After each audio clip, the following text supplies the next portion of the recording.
Now most people come here to listen to good music and good poetry. I come from Scotland and I'm going to bring you something a bit different. Hey! It's a broadbrick moonlight next to next. Okay, alright, it is I. It is definitely a broadbrick moonlight. It's the next eye. Right, who said that? Who said that? Oh, it was him. Right. Who was that? Your man. You might be filming. Oh, I'm filming, yes. Well, I'm filming this time. Right, I'm going to give you a little introduction. Has anyone heard of William McGonnagal? Yes! Really? How many? Can we have a raise of hands? Wow, I'm impressed. About 4? That's good. Okay, well, right. Well, let me tell you a little bit about William Topaz McGonnagal, who died in 1902.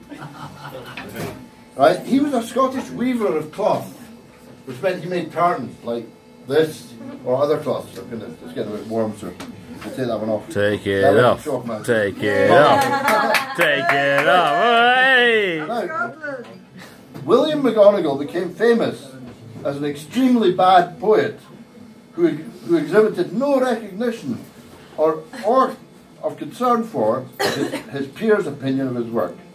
He wrote about 200 poems, especially including his most famous, which is the Tay Bridge disaster, which I'll be reading to you shortly. Hey! Hey! And these poems are widely regarded as some of the worst in English literature.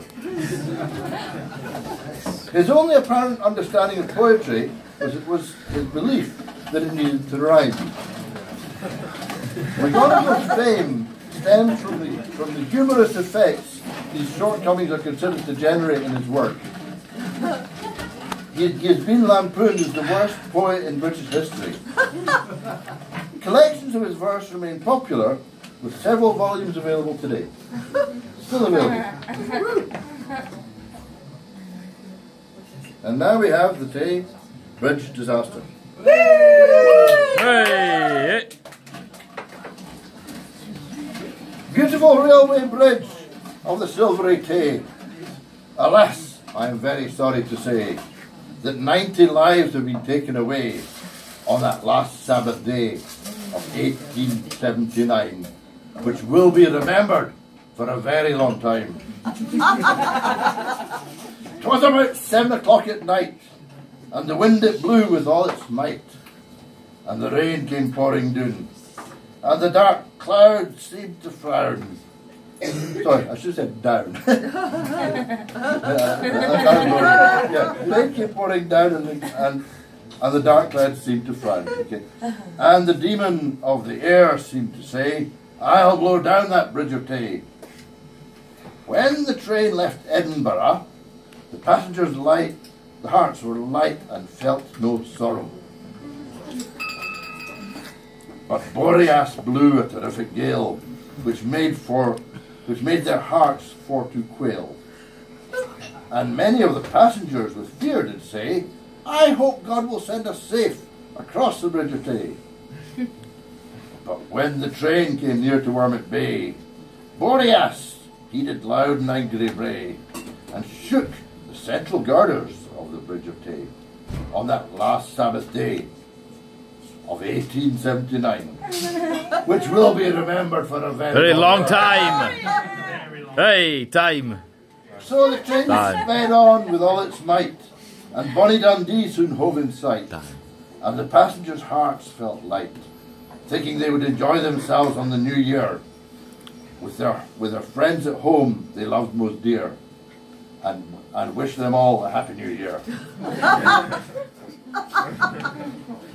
So the train moved slowly along the bridge of Tay until it was about midway. Then the central girders with a crash gave way, and down went the train and passengers into the Tay. The storm fiend did loudly bray, because 90 lives have been taken away on that last Sabbath day of 1879, which will be remembered for a very long time. As soon as the catastrophe came to be known, the alarm from mouth to mouth was blown, and the cry rang out all over the town, good heavens, the Tay Bridge is blown down.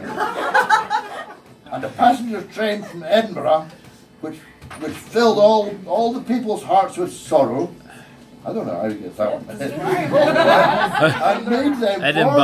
and made them forced to turn pale, because none of the passengers were safe to tell the tale.